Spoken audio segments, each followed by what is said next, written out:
تو نے دعویٰ تو کیا ہے اپنے خدا ہونے کا، اس پر دلیل کیا ہے؟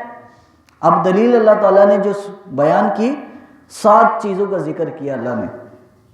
ان فی خلق السماوات والارض واختلاف اللیل والنہار، کہ بے شک زمین آسمان، دن رات کا بدلنا، یہ سب کچھ بنانے والا اللہ ہے. والفلک التی تجری فی البحر بما ینفع الناس، اور سمندر کے اندر جو کشتی من و من، ہزاروں من وزن لے کر جو چل رہی ہے، ویسے کوئی چیز وزن کی سمندر میں ڈالو گے تو ڈوب جائے گی، لیکن وہ رب ہے کہ جو سمندر کے سینے کے اوپر کشتی کو چلا رہا ہے، وہی معبود برحق ہے، اس کے علاوہ کوئی نہیں ہے. بما ینفع الناس، اور خالی دن اور رات کا بدلنا، زمین و آسمان کا بننا اور سمندر میں کشتی کا چلنا، خالی یہی نہیں ہے. بما ینفع الناس، اللہ اس کے ذریعے سے لوگوں کو فائدہ بھی دیتا ہے. دن اور رات، زمین و آسمان اور سمندر میں کشتی کے چلنے سے فائدہ کیا ہے؟ آسمان زمین بنی، اللہ تعالیٰ نے جو آسمان بنایا ملائکہ کے لیے، زمین بنائی انسانوں کے لیے. آج بھی آپ کے سائنسدان دنیا کے بتاتے ہیں کہ یہ خلا کے اوپر جب جائیں تو آکسیجن کے بغیر وہاں بندہ جی نہیں سکتا. تو اللہ نے جو بہتر جگہ رکھی انسان کے لیے، اس کو وہاں پہ پیدا فرمایا. بما ینفع الناس، اور لوگوں کے لیے اس میں فائدہ بھی رکھا. دنیا میں جینے کی جگہ رکھی، رہنے کی جگہ رکھی، تو اس میں اس کے لیے طرح طرح کے اللہ نے فائدے بھی رکھے. اور دن اور رات کا بدلنا، رات آرام کے لیے، دن بنایا کام کے لیے، تاکہ انسان آرام بھی کر سکے. اور اللہ کی دیکھو قدرت کہ سردیاں ہوتی ہیں تو راتیں بڑی، گرمیاں ہوتی ہیں تو دن بڑے. اللہ تعالیٰ نے یہ بنایا، دن کو گرم رکھا، رات کو ٹھنڈا رکھا. بما ینفع الناس، اور اللہ نے فرمایا یہ جو موسموں کا بدلنا، دن کا آنا، دن کا جانا، یہ بھی، اس میں بھی تمہارے لیے فوائد ہیں. اگر یہ فوائد نہ ہوتے تو اللہ تعالیٰ کبھی بھی نہ بناتا یہ. وما انزل اللہ من السماء ماء، اور جو اللہ نے آسمان سے نازل کیا، مما، پانی کی صورت میں، فاحیا بہ الارض بعد موتہا، تو اللہ تعالیٰ نے اس کے ذریعے سے بہت سے لوگوں کو زندگی بخشی. بارش کے ذریعے سے، اس کے ذریعے سے اللہ نے فرمایا فاحیا بہ الارض بعد موتہا، زمین کے مرنے کے بعد اس کو زندہ کیا. امام جلال الدین سیوطی رحمۃ اللہ علیہ، انہوں نے تفسیر جلالین کے اندر اس کے معنی بیان کیے ہیں. فرمایا مرنے کے بعد زمین کو زندہ کیسے کیا گیا ہے؟ حالانکہ زمین تو ہمارے سامنے جیسے موجود ہے ویسے ہی رہتی ہے. فرمایا زمین سے مراد یہ نہیں ہے کہ زمین اٹھ کھڑی ہو جیسے انسان زندہ ہو کے کھڑا ہو جاتا ہے. فرمایا زمین کے مرنے سے مراد یہ ہے کہ زمین کے اوپر جو سبزہ ہے جب مرجھا جاتا ہے تو اللہ بارش کے ذریعے سے دوبارہ اس کو سبز کر دیتا ہے. اور حدیث پاک میں ہے، رسول کریم علیہ الصلوۃ والسلام کا ارشاد گرامی ہے کہ جب درخت پودے اللہ کی یاد میں لگے رہتے ہیں تب تک یہ سبز رہتا ہے، اور جب یہ اللہ کی یاد کو چھوڑ دیتے ہیں تو اس کے بعد یہ اس کا رنگ جو ہے مرجھا جاتا ہے. یہ مثال انسان کی ہے کہ جب انسان اللہ کی یاد میں، اللہ کے ذکر میں رہتا ہے تو اس کی مثال زندوں کی ہے. نبی علیہ الصلوۃ والسلام نے اس لیے حدیث پاک میں ارشاد فرمایا کہ ذکر کرنے والے، اللہ کی یاد کرنے والوں کی مثال زندوں کی ہے، اور جو رب کو یاد نہیں کرتے ان کی مثال مردہ کی ہے. وَبَثَّ فِيهَا مِن كُلِّ دَابَّةٍ، اور پھر جب زمین کو زندہ کیا تو اس کے بعد اس میں مویشیوں کو رب العالمین نے آباد کر دیا، جانوروں کو، تاکہ ان کے لیے وہ رزق بنایا جو کھیتی کی صورت میں اگایا. وَتَصْرِيفِ الرِّيَاحِ، اور ہوا کا پھرنا، وَالسَّحَابِ الْمُسَخَّرِ بَيْنَ السَّمَاءِ، اور بادلوں کا زمین و آسمان کے درمیان معلق رہنا، لٹکے رہنا. لَآيَاتٍ لِقَوْمٍ يَعْقِلُونَ، اس میں ان لوگوں کے لیے نشانیاں ہیں جو عقل رکھتے ہیں. قرآن مجید ہے، 7 چیزوں کا اللہ تعالیٰ نے اپنی قدرت کا ذکر فرمایا. اب اس میں عقل والوں کے لیے نشانی ہے. حضرت مجدد الفسانی علیہ رحمہ کسی شخص نے اس سے ایک مسئلہ پوچھا کہ حضور بتائیں کہ عقل مند شخص کون ہے؟ نہیں، پوچھا کہ اگر کوئی شخص دنیا سے جائے اور یہ وصیت کر جائے کہ میرا مال کسی عقل مند بندے کو دو، میں یہ وصیت کر کے جا رہا ہوں، تو کس کو دیا جائے؟ کیونکہ حدیث پاک میں رسول اللہ صلی اللہ علیہ وسلم نے ارشاد فرمایا نا کہ میت جب مر جائے کوئی شخص، اس کی وصیت سب سے پہلے اس پر عمل ہونا ضروری ہے، وصیت کے بعد اس کا قرض کے بعد پھر نبی علیہ السلام نے فرمایا کہ اس کی اہل و عیال میں وہ چیز ساری، اس کے کفن دفن کے بندوبست کے بعد جو پیسہ بچتا ہو وہ اس کے بچوں میں تقسیم کیا جائے گا۔ یہ 4 مراحل حدیث پاک میں آئے۔ تو بہرکیف حضرت امام ربانی سے پوچھا کہ کس کو وہ مال دیا جائے، کہ اگر کوئی شخص وصیت کر جائے مرنے سے پہلے کہ میرا پیسہ جو ہے فلاں شخص کو دے دینا جو بڑا عقل مند ہو، تو فرمایا کس کو دیا جائے؟ امام ربانی مجدد البصانی رحمۃ اللہ علیہ فرمایا کہ عقل مند شخص وہ ہے دنیا میں کہ جس نے دنیا میں رہتے ہوئے اپنے رب کی ذات اور صفات کو پہچان لیا۔ فرمایا وہ سب سے بڑا عقل مند ہے، کیونکہ قرآن مجید نے ارشاد فرمایا کہ جس شخص نے ان چیزوں کو پہچان لیا، اس کی قدرت کے اصل کو پہچان لیا، گویا کہ وہ سب سے بڑا عقل مند ہے۔ لآیات لقوم یعقلون، عقل مند لوگوں کے لیے اس میں نشانی ہے۔ تو قرآن مجید بھی ہدایت بھی اسی کو دیتا ہے جس کو رب العالمین نے عقل سلیم عطا فرمائی ہو۔ تو حضرت جلال السیوطی علیہ رحمہ نے اس کا شان نزول بیان کیا، یہ آیت کیوں نازل ہوئی۔ حضور علیہ السلام کے پاس مکہ المکرمہ میں کچھ لوگ آئے اور وہ آ کر عرض کرنے لگے، یا رسول اللہ صلی اللہ علیہ وسلم، آقا یہ کچھ مکے کے لوگ آئے ہیں اور آپ سے بات کرنا چاہتے ہیں۔ حضور علیہ السلام تشریف لے گئے، بات سنی ان کی، تو انہوں نے کہا جی آپ دعا کریں، ہم آپ پر ایمان بھی لائیں گے، آپ کا کلمہ بھی پڑھیں گے اور آپ کی بات بھی مانیں گے، آپ کے ساتھ ہم سب کام کریں گے جو آپ کہیں گے، لیکن ایک دعا ہمارے لیے کر دیں۔ آج ہمارے بعض مسلمانوں کا بھی یہی حال ہے کہ ہم کہتے ہیں یار یہ ہمارے بات اللہ پوری کر دینا، اس کے بعد ہم دین پر چلیں گے۔ لوگ کہتے ہیں کہ یار دین پر ہم تب چلیں گے جب ہماری یہ اللہ تعالیٰ یہ دعا پوری کر لے، یعنی اس سے پہلے دین پر نہیں چلنا۔ جب بات پوری ہوگی تو اللہ سے پہلے شرط منوانی ہے، تو پھر چلنے کی کوشش دل میں رکھنی ہے۔ تو رسول اللہ صلی اللہ علیہ وسلم نے پوچھا بھائی کون سی دعا ہے؟ اس نے مکے کا جو بڑا سردار تھا اس نے کہا کہ آپ یہ دعا کریں، یہ مکے کے جو بڑے بڑے پہاڑ ہیں یہ سونے کے بن جائیں، سونے کے بن جائیں گے، ہم اس سونے کو بیچیں گے، اس کے بعد اس سے ہتھیار خریدیں گے، آپ کے ساتھ رہیں گے، آپ کے ساتھ جہاد پہ بھی جائیں گے، سب کچھ کریں گے، بس ہماری یہ دعا اللہ سے کہہ دو کہ یہ قبول کر لے۔ حضور نے دعا بھی فرما دی۔ اسی وقت جبریل امین آئے، آ کر عرض کیا یا رسول اللہ صلی اللہ علیہ وسلم، یہ جو آپ کے پاس دعا آپ نے کی ہے اللہ نے یہ قبول کر لی ہے، مکے کے پہاڑ سونے کے آپ کے لیے بنا دیے۔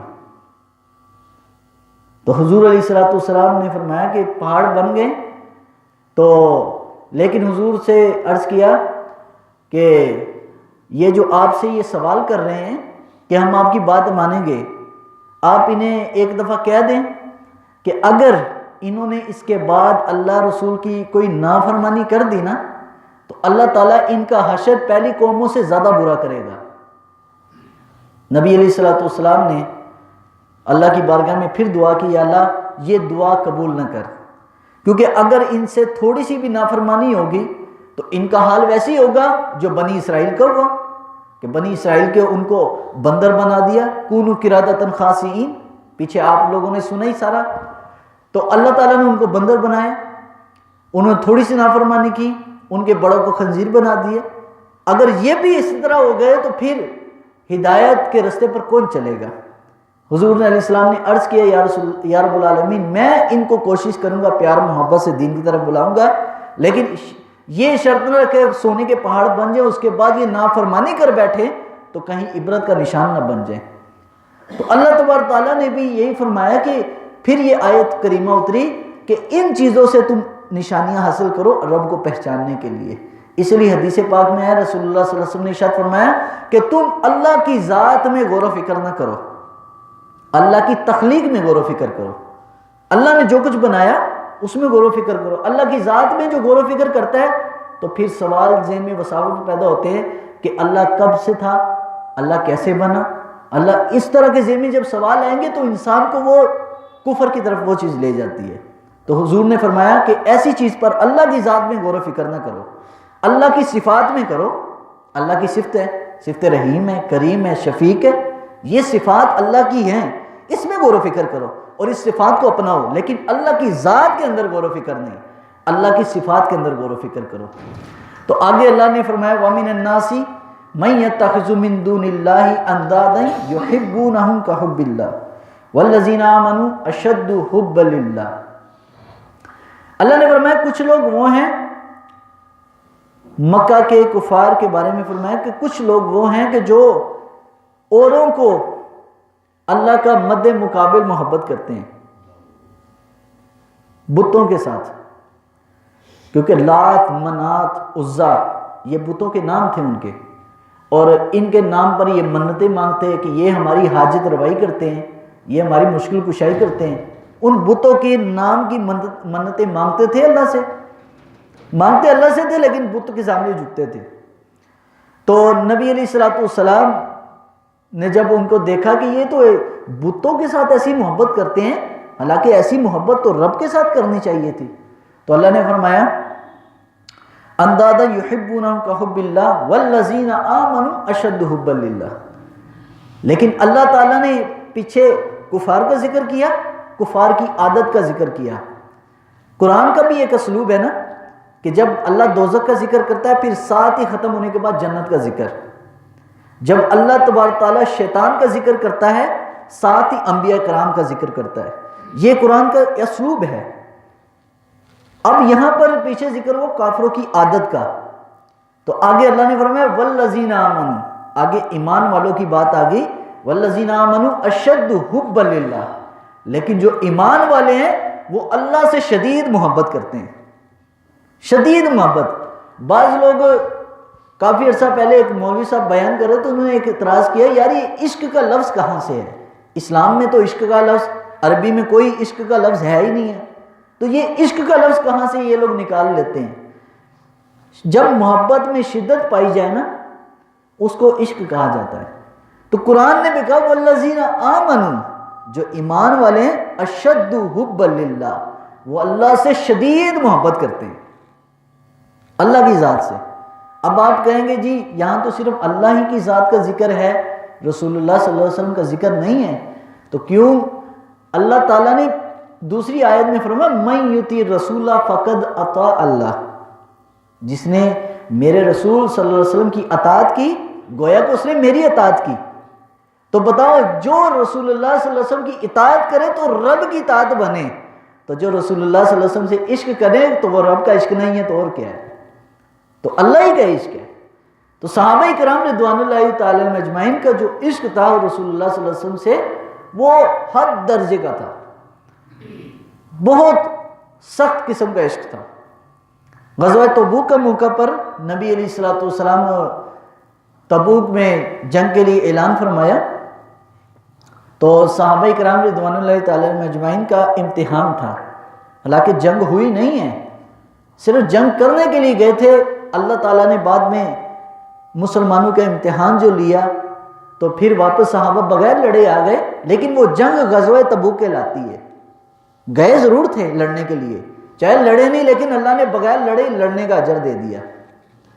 تو غزوہ تبوک پر جب جا رہے تو صحابہ کرام کو ایسے موقع پر آقا کریم علیہ الصلوۃ والسلام نے حکم فرمایا کہ جس موقع پر صحابہ فرماتے ہیں کہ ہماری فصلیں بالکل تیار تھیں، کھجور بالکل پکا ہوا تھا درختوں پر، اور کھجور جب پکا تھا تو فرماتے ہیں پورے مدینہ کے رہنے والے لوگ ان کا گزارا صرف کھجوروں پر تھا، انہوں نے کھجوروں سے ہی بیچنا ہے، اسی سے اپنا پورے سال کا بندوبست کرنا ہے، ان کا ذریعہ معاشی یہ تھا۔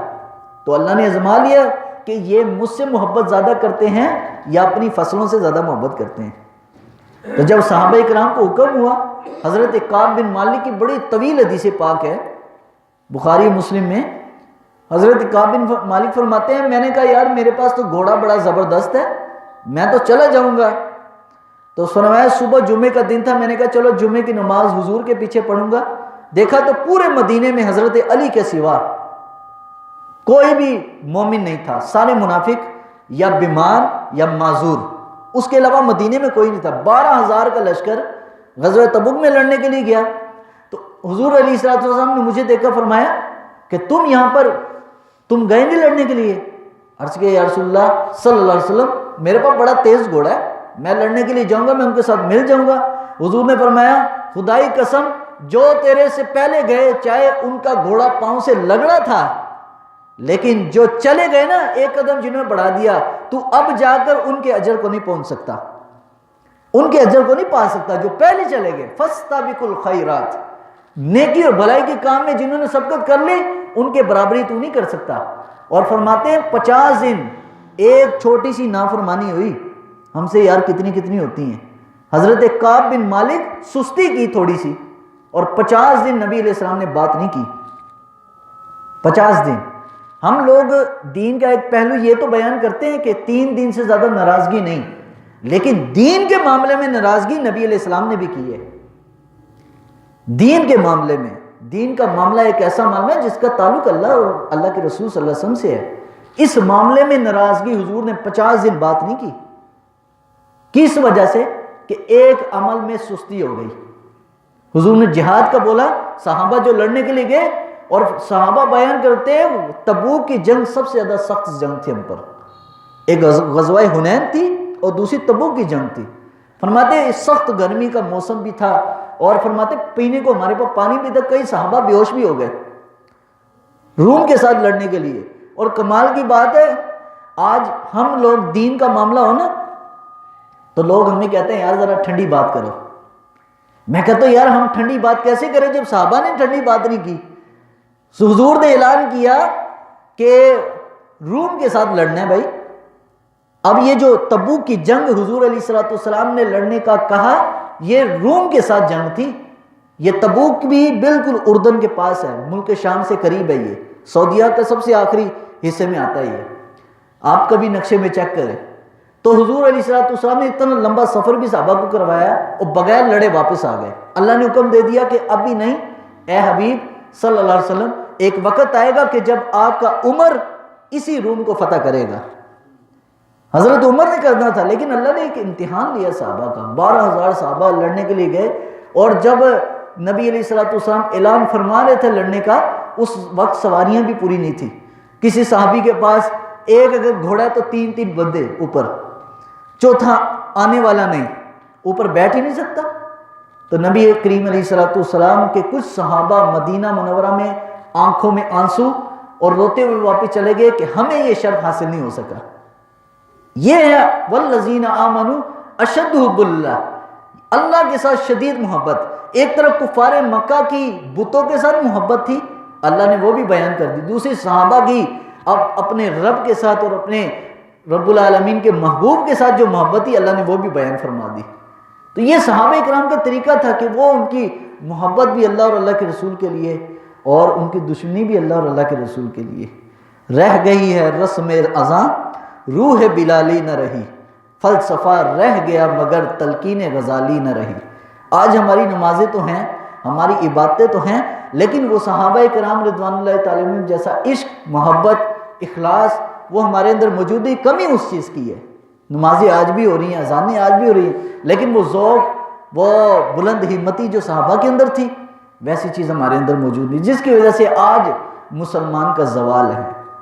زوال اسی وجہ سے ہے کہ ہمارے اندر وہ صحابہ کرام والی چیز نہیں ہے۔ اللہ تعالیٰ ہم سب کو وہ صحابہ کرام جیسا ذوق و شوق اور اخلاص بھی نصیب فرمائے۔ تو اللہ نے فرمایا وَلَوْ يَرَى الَّذِينَ ظَلَمُوا إِذْ يَرَوْنَ الْعَذَابَ أَنَّ الْقُوَّةَ لِلَّهِ جَمِيعًا۔ اللہ نے فرمایا کہ جب یہ اللہ کا عذاب دیکھیں گے نا آخرت میں یہ کفار، تو کہیں گے ان القوۃ للہ جمیعا، ساری طاقت اللہ ہی کی ہے۔ دنیا میں اللہ کی طاقت نہیں مانتے، آخرت میں کہیں گے وَأَنَّ اللَّهَ شَدِيدُ الْعَذَابِ، بے شک اللہ تعالیٰ بڑا شدید عذاب دینے والا ہے۔ استبرأ الذین اتبعوا من الذین اتبعوا ورأوا العذاب وتقطعت بهم الاسباب. اور اللہ نے فرمایا کہ یہ لوگ قیامت والے دن بیزار ہو جائیں گے، یہ جن کی پیروی کرتے ہیں، جن اپنے مغربی آقاؤں کی پیروی کرتے ہیں، جن کے کہنے پر مسلمانوں کے ساتھ ظلم و زیادتی کرتے ہیں، مسلمانوں پر تشدد کرتے ہیں، یہ قیامت والے دن ان اپنے آقاؤں اور اپنے بڑوں کو دیکھ کر یہ بیزار ہو جائیں گے، کاش کہ ہم نے ان کی بات نہ مانی ہوتی، ان کی بات ماننے کی وجہ سے ہم بھی پھنس گئے. وَرَأَوُا الْعَذَابَ وَتَقَطَّعَتْ بِهِمُ الْأَسْبَابُ. اور اللہ تعالیٰ فرمائے کہ قیامت کو میں سب ان کو دکھاؤں گا کہ یہ کن کی بات مانتے رہے. وَقَالَ الَّذِينَ اتَّبَعُوا لَوْ أَنَّ لَنَا كَرَّةً فَنَتَبَرَّأَ مِنْهُمْ كَمَا تَبَرَّؤُوا مِنَّا. اور یہ لوگ کہیں گے جو اپنے بڑوں کی پیروی کرتے تھے غلط لوگوں کی، تو کہیں گے کاش کہ ہم نے ان کی بات نہ مانی ہوتی، آج ہم نہ پھنسے ہوتے. آج ہم نے جو ان کی غلط لوگوں کی باتیں مانی، غلط رستے پر چلایا اپنے آپ کو، غلط لوگوں کے طریقے پر چلے، آج ہم بھی ان کی وجہ سے پھنس گئے ہیں. وہ 28ویں پارے میں غالباً قاری صاحب آئے تھے، الاخلاء یومئذ بعضهم لبعض عدو الا المتقین. کہ قیامت والے دن دوست دوست کے ساتھ جدا ہو جائے گا، بھائی بھائی سے جدا، الا المتقین. لیکن جن لوگوں کا تعلق ایمان کی وجہ سے تھا، دنیا میں تھا ایک دوسرے کے ساتھ، ایمان کی وجہ سے قائم تھا، اللہ تعالیٰ نے فرمایا ان لوگوں کا جیسے دنیا میں ایک دوسرے سے پیار محبت اور قربت تھی، قیامت والے دن اللہ ان کا حشر بھی ان کے ساتھ ہی کرے گا، جس کے ساتھ محبت تھی. اب ہم دیکھیں ہمارا معیار دوستی، معیار محبت کیا ہے؟ اللہ نے فرما دیا یہ جو جن بتوں کی یہ عبادت کرتے ہیں، بلکہ حدیث پاک میں رسول اللہ صلی اللہ علیہ وسلم نے ارشاد فرمایا کہ وہ بت سامنے لائے جائیں گے جن کے آگے جھکتے تھے، جن کی یہ سجدہ کرتے تھے، اور وہ بت کہے گا یار تو نے تو میری عبادت کوئی نہیں کی. وہ کہے گا میں تیرے آگے جھکتا رہا، تجھ سے مانگتا رہا، آج مجھے رب سے بچا. تو حضور علیہ السلام نے فرمایا وہ بت کہے گا میں تو تمہیں جانتا بھی نہیں ہوں. لیکن جن لوگوں کا تعلق ایمان کی وجہ سے قائم تھا، نبی علیہ الصلوۃ والسلام نے فرمایا ایسے لوگوں کو رب العالمین عرش عظیم کا ٹھنڈا سایہ دے گا، عرش کا ٹھنڈا سایہ ملے گا ایسے جن کا تعلق ایمان کی وجہ سے تھا اور محبت ایمانی اور اسلام کے رشتے کی وجہ سے آپس میں تعلق تھا. آج یہ بلکہ اولیاء کرام کے فضائل میں یہ حدیث پاک آئی ہے کہ نبی علیہ الصلوۃ والسلام نے فرمایا کہ دنیا میں ایک شخص دوسرے کو جانتا نہیں ہوگا لیکن وہ ایک دوسرے سے محبت کرتا ہوگا، قیامت والے دن اللہ تبارک تعالیٰ اس نیک بندے کی شفاعت سے اس گناہ گار کو بھی بخشے گا جس بندے نے کبھی نیک عمل نہیں کیا لیکن اس کا تعلق ایک نیک بندے کے ساتھ ایمان کی وجہ سے تھا، اللہ اس کے سبب اس کی بھی مغفرت کر دے گا. تو نیک لوگوں کا تعلق کذالک یریہم اللہ اعمالہم حسرات علیہم. اللہ نے فرمایا میں یوں ہی ان کے بد عمل کی وجہ سے ندامت اور پشیمانی دلواؤں گا کہ قیامت کو تاکہ ان کو پشیمانی ہو، ان کا ماتھا، ان کی آنکھیں جھکیں. وما هم بخارجین من النار. اور ان کو اللہ تعالیٰ کبھی بھی دوزخ سے نہیں نکالے گا. یہ وہ جو کفار کے رستے پر چلے اور جو اہل ایمان کے رستے پر چلے، اس کے بارے میں بھی فضائل اللہ تبارک تعالیٰ کے محبوب علیہ الصلوۃ والسلام نے بیان فرمائے. بہرکیف یہ دو چیزیں اس میں اللہ تعالیٰ نے ایک تو پچھلے آیت میں اپنی قدرت کا اظہار کیا اور اپنے خدا ہونے کی اللہ تعالیٰ نے دلائل بیان کیے، اور یہ رکوع کے دوسری دو آیتیں اس میں اللہ تعالیٰ نے نیک صالحین اور بد کردار لوگوں کے انجام کا ذکر فرمایا ہے. اب ہمیں دیکھنا ہے کہ ہماری دوستیاں، ہماری تعلقات، ہماری یاریاں کس کے ساتھ ہیں اور کیوں ہیں. حضرت انس بن مالک کی روایت رضی اللہ تعالیٰ عنہ، وہ فرماتے میں ایک دفعہ بڑا پریشان تھا، حضور علیہ الصلوۃ والسلام تشریف لائے تو آقا کریم علیہ الصلوۃ والسلام نے پوچھا انس پریشان کیوں ہے؟ عرض کیا یا رسول اللہ صلی اللہ علیہ وسلم میں پریشانی اس وجہ سے ہوں، قیامت کو اللہ تعالیٰ آپ کو مقام محمود پر فائز کرے گا، آپ کا بلند مقام ہوگا، ہم لوگ اس وقت آپ کے قریب کیسے آ سکیں گے؟ میں اس لیے پریشان ہوں جس طرح میں دنیا میں آپ کے ساتھ ہوں، حضور چاہتا ہوں کہ قیامت کو بھی آپ کے ساتھ رہوں. تو آقا کریم علیہ الصلوۃ والسلام نے فرمایا انس پریشان ہونے کی ضرورت نہیں ہے، المرء مع من احبہ، جو دنیا میں جس کے ساتھ پیار رکھے گا اللہ اس کا حشر بھی اسی کے ساتھ کرے گا. تو یہ ایک وعدہ ہے، یہ وعدہ ہے. یہ بتوں، جنہوں نے بتوں کو چاہا ان کا حشر ان کے ساتھ ہوگا، جنہوں نے اولیاء کو چاہا ان کا تعلق ان کے ساتھ ہوگا، حشر بھی ان کے ساتھ ہوگا، اور جس نے کسی اور کو چاہا اس کا حشر بھی اس کے ساتھ ہوگا. تو چاہیے یہ کہ وہ بزرگ فرماتے ہیں نا، سنگ ترے اچھوں کی صحبت میں چنگے بندے دی صحبت یارو، جے میں دکان اتانا خوشبو پامے لئیے نہ لئیے ہلے آن ہزارہ.